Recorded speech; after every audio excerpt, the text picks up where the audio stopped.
सत साहेब, मैं भगत ऋषिराज दास। आप सभी मुझे एक्टर ऋषिराज पवार के नाम से जानते होंगे, और मेरी सच्चाई ये है कि मैं भगत पहले हूं और फिर एक एक्टर। 2017 में मैंने संत रामपाल जी से नाम दीक्षा ली है और तब से मैं सत साधना और सत भक्ति करता हूं। आज ये वीडियो मैं इसलिए बना रहा हूं क्योंकि मैं आप सभी तक एक बहुत महत्वपूर्ण बात पहुंचाना चाहता हूं। वो रोग जिससे इस समय हमारा शहर, हमारा प्रांत, ये पूरा देश, ये पूरा संसार, ये पूरा विश्व पीड़ित है, त्रस्त है। उस कोरोना वायरस का इलाज इस समय केवल संत रामपाल जी महाराज जी के पास ही है।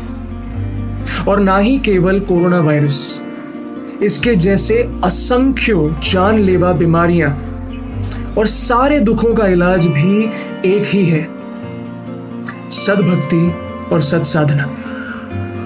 हाँ, मैं जानता हूं आप सोच रहे होंगे कि 22वीं सदी का ये नौजवान इस समय में जब मेडिकल साइंस इतनी तरक्कियां कर चुका है, इतने मकामों पर पहुंच चुका है, तब सद्भक्ति की बात कर रहा है। पर हाँ दोस्तों, एक बात हम सभी को समझनी पड़ेगी कि कुछ चीजें मेडिकल साइंस, लॉजिक और प्रैक्टिकलिटीज से भी परे है। आपका प्रारब्ध आपके कर्मों से जुड़ा हुआ है, और जिस दुनिया में अब हम सब रह रहे हैं इस समय, वो दुनिया कालमयी और मायामयी है। इसमें कुछ भी परमानेंट और इमॉर्टल नहीं है। कुछ भी इस दुनिया में अविनाशी और अमर नहीं है। सब कुछ नश्वर है। आपका शरीर नश्वर है, एक चींटी से लेकर एक हाथी तक, प्लास्टिक से लेकर लोखंड तक, सब कुछ नश्वर है। और अगर अविनाशी है तो वो है आपकी आत्मा, और वो परम पिता परमात्मा, आपकी आत्मा का जनक कबीर साहिब। जी हां, और इस समय उनकी शास्त्र सम्मत वेदवित सत साधना केवल इस पूरे संसार में एक ही व्यक्ति के पास है।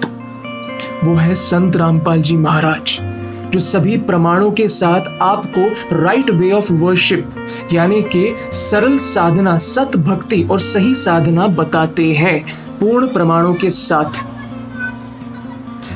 मेरी आप सभी से हाथ जोड़कर यह विनती है कि प्लीज सत साधना और सत भक्ति की तरफ भी अपना ध्यान ले जाइए, भक्ति कीजिए, अपने कर्म कटवाइए, क्योंकि इस संसार में आपके कर्म केवल आपकी आत्मा के जनक वो परमात्मा कबीर साहिब ही काट सकते हैं। तो भक्ति बहुत आवश्यक है।